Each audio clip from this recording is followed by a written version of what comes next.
feel truly happy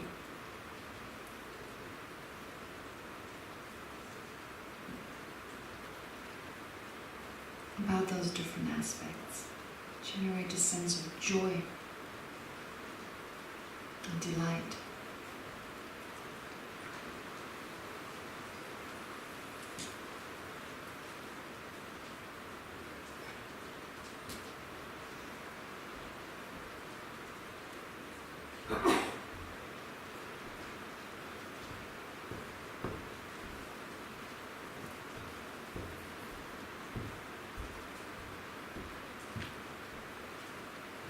Try to feel truly happy about everything that is going well in your life.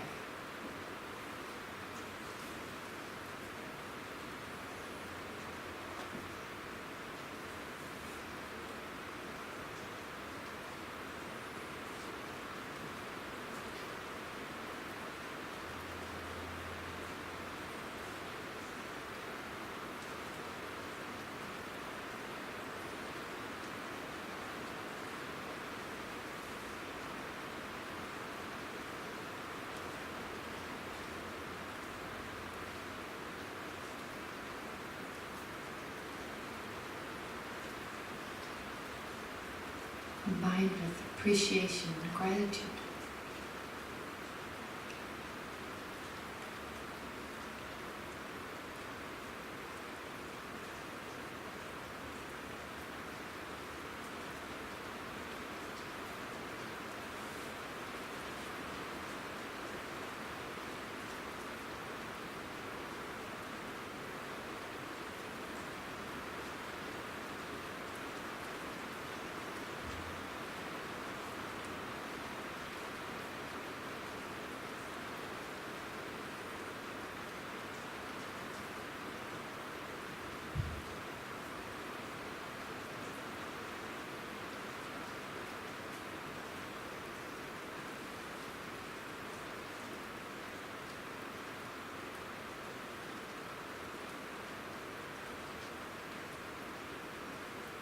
Now extend that sense of joy and appreciation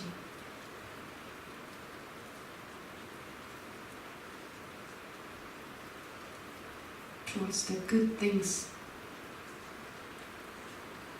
someone has done who inspires you.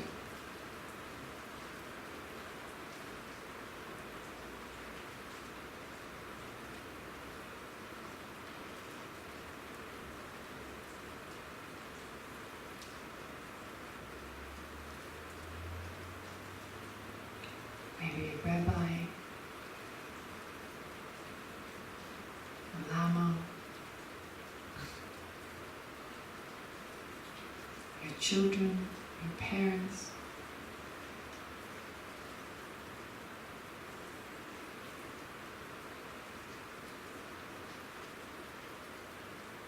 Gandhi or Martin Luther King.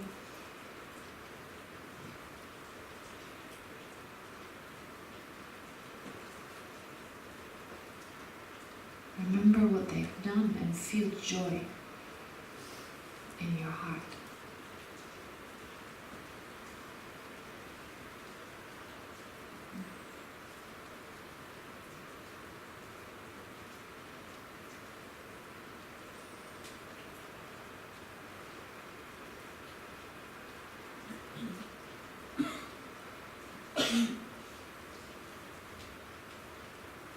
Joy about their success.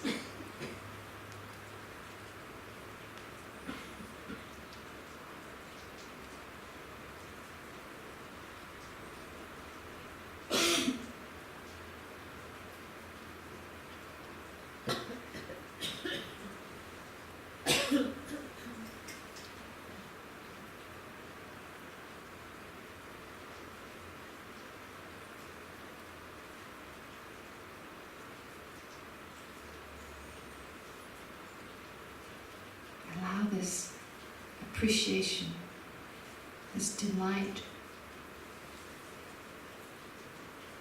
to grow and expand in your heart.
try to extend it towards the people you don't know.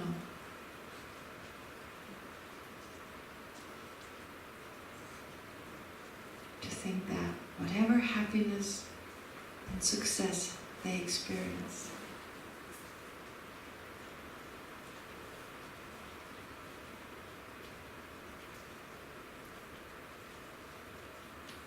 whatever love they experience,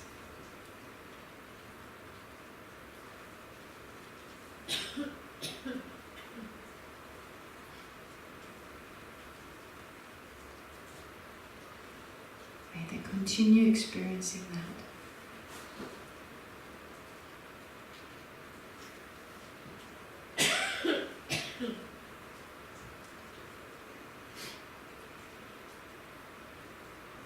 And again, generate joy and delight,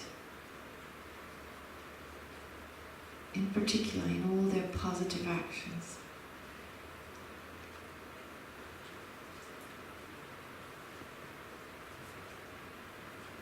And their resulting happiness.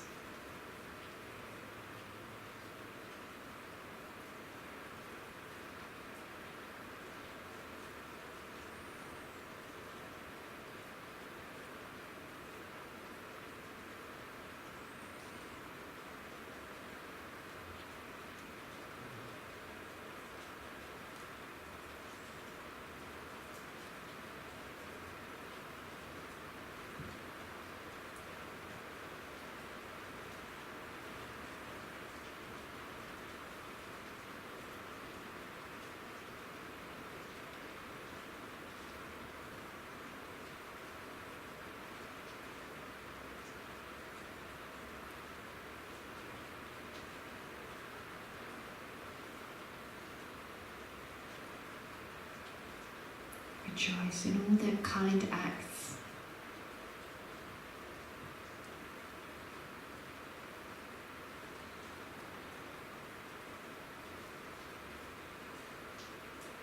In their love and compassion, even if just directed at their paths.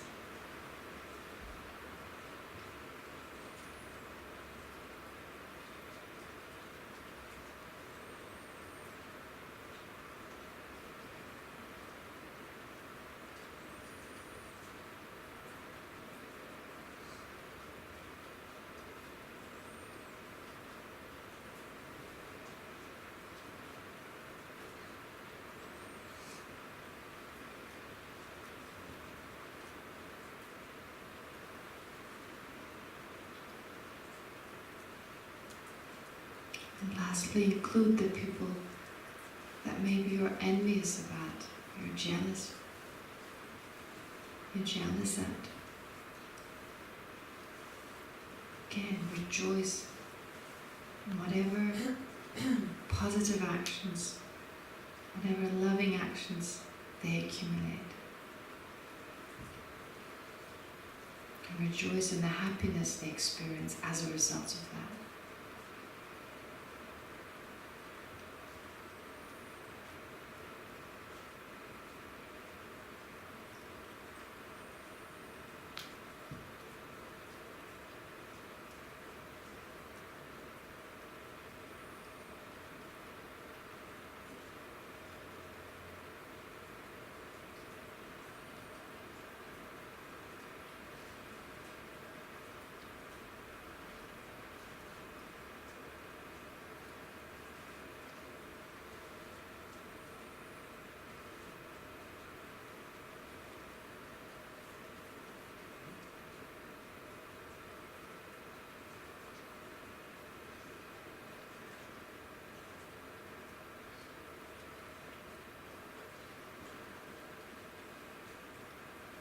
Think that may they engage in even more positive actions, and may their happiness and their satisfaction grow and increase.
conclude the meditation by thinking of all sentient beings.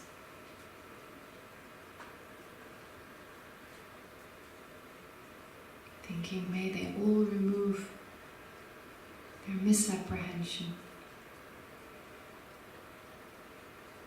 Find a way to overcome their self-centeredness.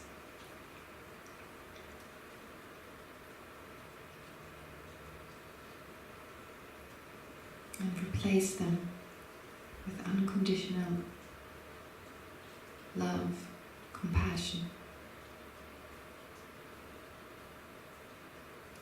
and profound wisdom and understanding.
Did it work?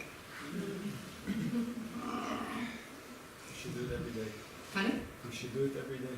We should do it every day, right? Wake up every morning thinking, oh, I'm still alive. So many opportunities the whole day. Really good for grumpiness. You wake up with a bad mood. And also just rejoicing. I mean, there's so many people around and we see them as maybe just negative, but that's just one part of them. So they have positive qualities, they have love, they have wisdom. To some degree, they all have a little bit of that. So may that grow and be really happy for that, and may it grow, and just wish them well. It's so good for you. It's really less for the other people, it's just good for you. And of course, indirectly, then it can be good if you act out of it, of course. And you're inspirational, and like, the thing is, you just feel happier.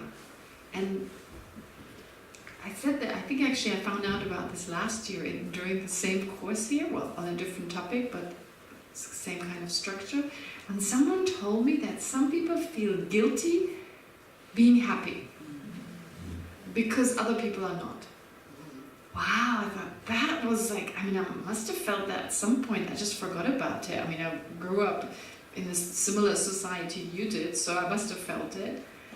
But then I realized, wow, this is such a big part of things. And actually, I think you have a personal responsibility to be happy.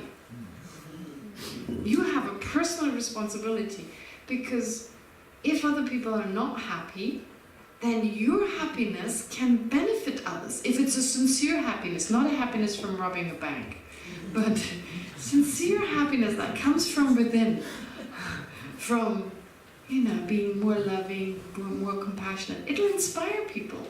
It'll inspire people because of our interconnectedness. If you feel truly satisfaction, like truly satisfactory and loving, etc., if you develop those qualities, which will make you, that's the side effect of them, will make you happier, you inspire others. Right? Like just being like that, people will wonder, well, how are you doing this? You don't need to teach, right? You don't need to, if you learn something about being more compassionate, kinder, more generous, if then people, you don't need to preach. So if people ask you, how did you get this? And you say, well, you know, I do this technique. We don't give it a name, it's just a certain technique, and da-da-da-da. And so in that way they go, oh, I want to try that. And maybe give them the opportunity in that way. So you don't have to talk about it, advertise it. People would grow curious. So you have a personal responsibility. This is spiritual advertising. Just be happy and be more content, right? And then you can help others in the same way. It's like the idea of I mentioned it yesterday, the oxygen mask, you know, in the plane. First you breathe yourself, and then you assist others. Yes, listen. I'm thinking about it sometimes when I'm happy, and Yes. I appreciate my happiness I have, but sometimes I'm sensitive to the others who don't have to feel the same thing I have. So then I found a solution to propose my happiness to the others. You do what with your... I propose the happiness. that I have. Propose? What does it mean, propose? Offering. Offer. Offer. Ah. Yeah. Ah, that's beautiful. For example, the Palestinians who really suffers a lot. I don't know right or left, but they really suffer a lot. So all the happiness that we have in Israel, they will have share the same happiness that we have. For example. Okay. All right, yeah, so just wish at least for other sentient beings, for whoever is suffering, for that person to be happy. Yeah, to wish, to start off with that. And then if you start off with your mind, it's just like you create pathways in your brain, such that when you're with other people then, there's this wish, I wish them to be happy. Right? So it's not just myself. I wish myself to be happy, and we all deserve and we need to be happy, but also the other person. So when we talk to another person, it's like our conversation with that person will be totally different, because their happiness and my happiness are both part of my intention in that moment. Right? And then our relationships will get better, people will feel understood, and we start small. We have to start small, but we can only start with ourselves. So I believe this whole guilt thing, you can't be happy. No, you have a personal responsibility to be happy, to bring that happiness to your family, to your community, to everyone. Yeah. All right. Yes. I have like 2 questions. Mm-hmm. I still believe in my solid eye. Mm-hmm. So do I. By the way. That I know that my eye is changeable. Mm-hmm. My Mm-hmm. eye when I was a child is different. Mhm. And now I presume when I'll be older it will be different. Mm. I know that my eye of yesterday is different from my eye now. Good. So it's changeable. Mm-hmm. It's still solid. Yes. So that is the first question. The other question, So what's the first question now? So how to... how can I negotiate with yes. Okay. The second question, I have 2 children Yes. and I'm attached to them. Okay. Of course. Maybe less than the past, but still I'm attached. Mm-hmm. And really I know that they can make me miserable Mm-hmm. and they can make me happy. Mm-hmm. I know that they have advantages and disadvantages like me. Mm-hmm.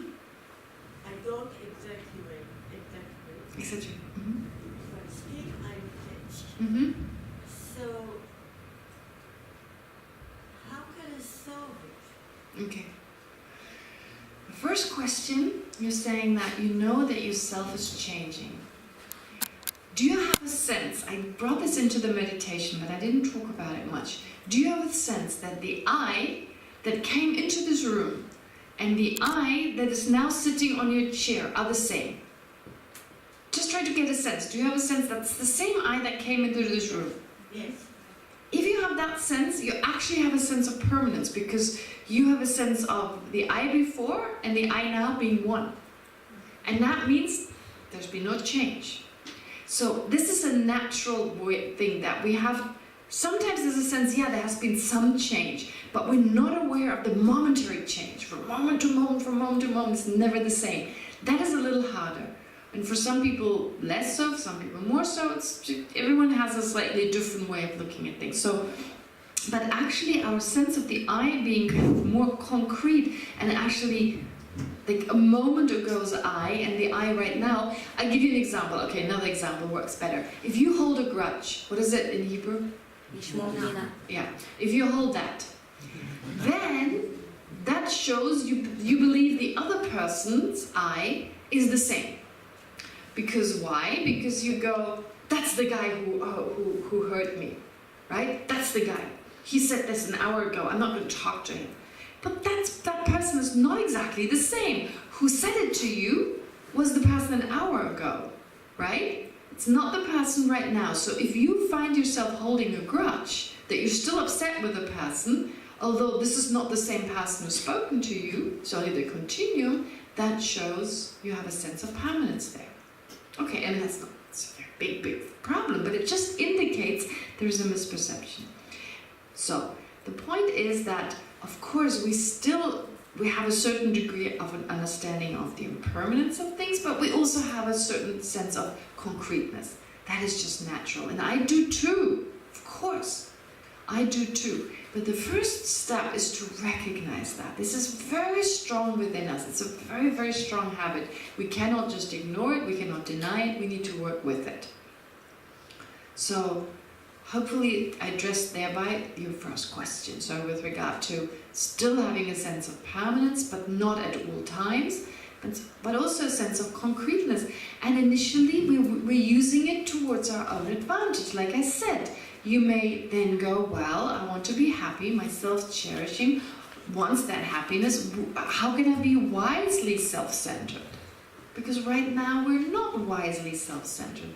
We believe harming others or taking the bigger piece, whatever, gives us happiness, but it actually doesn't. So to be firstly wisely selfish and then slowly reduce that. In terms of your children and attachment, well, exaggeration, it's very subtle. It's not always that obvious. But somehow, actually, why just your children? There's so many children in this world, right? So there's a sense, they're just a little bit more important. And that's, again, actually all sentient. I mean, whether our children or someone else's children, of course I have personal responsibility to look after them, but it's a little bit more than that, right? And so I'm more worried about their well-being, etc. And so I'm more like, I want them to do certain things. I don't care my neighbor marries this and this person. I don't care my neighbor's child takes on this job, right? Because we're not attached. We're also not worried. We don't care. Okay? So two extremes here. Like, we should actually also be concerned for their well-being. But we're not even concerned. We don't care. Maybe we even rejoice. Oh, they took a really bad job. My kids have a really good job, right? Oh. So to recognize, and those are in each moment slightly different. So different emotions arise, and they're actually harming us. That sense of like rejoicing in someone's failure, like my children. You know, it's like this competitiveness that we have with our neighbors, for instance. And so to replace it with rejoicing in their success, as we rejoice in our children's success, to be happy for that. To be also concerned, but not exaggerated form of concern. To understand there's a problem, and to understand their perspective too, right? Sometimes it's like, because we are worried about them, because that's how we see it, but how do they see it, right? I mean, oftentimes their perspective is different, trying to understand them, and giving them that freedom. So it's a difficult process. Right? Just wanting them to be happy, that's your main concern. But oftentimes we believe, I know what's better for them. And they prove us wrong many times, right? I mean again and again, parents. I mean, when I became a nun, oh my God. My parents thought I joined a cult. And now they're totally supportive. But it took a few years, right? Yeah, so it's just part of the process, but allow yourself also, I mean, that's the last attachment you want to deal with. This is not something you need to, it's just the strength of it. That you need. So when you feel it disturbs your relationship with your children, when you feel it gets you to feel unhappy and miserable, then you need to do something about it. But of course, right now, love and attachment will be mixed, and I don't think we need to worry about it too much. That is not the one. If it's a certain level, like ones that really make us miserable, that make us try to control things. When you're in a relationship, right, the more attached you are, the more the wish you control the other person. That is something, then of course that's, you're taking away the freedom, your own freedom is gone, but the other person's freedom, you're trying to take that away. And you will not have a happy and satisfying relationship because you're trying to control something that you cannot control. So let go, right? You feel much happier, but you let go. You really want the other person to be happy, okay? So the wish, and I've been in situations where actually people have practiced this, and it was very successful. Like usually, why are we jealous? We have the wish for the other person to be happy, okay. But if we could take it all the way, if they were with someone else, we would be like, may they be happy, right? So I know this goes like, wait a minute, I have a relationship with this person, so I'm jealous. And also sometimes we feel, well, the other person may feel, oh, that's a sign of us caring because we're actually jealous, all right? So there's a certain degree that is acceptable. But I'll tell you something, I was once in a situation I had to translate for a lady whose husband had fallen in love with someone else, whose partner, it's not a husband, but had fallen in love with someone else, with a girl from a different culture. And she was heartbroken. They had such a beautiful relationship. They were both practicing really hard these ideas. So what happened was, she was like, okay, I'm miserable. I know he wants to leave me. Now I really want to put this into practice. This is the time to practice. So she decided to say, okay, I really love you. I want to be with you. But if you love this other person, I don't want to keep you. So it was hard for her, and you could tell that she gave him all the freedom. So she said, okay, right? And so it took him a while to decide, but she, in all moments, she tried to let go, and said, all right, so if you want to go, it's up to you, think about it, think of what we have, but again, it's up to you. And then when he was ready to leave, she helped him to pack his bags. And she showed him, she said, she didn't hide it, she said, I am upset, but I also understand I need to give you that freedom.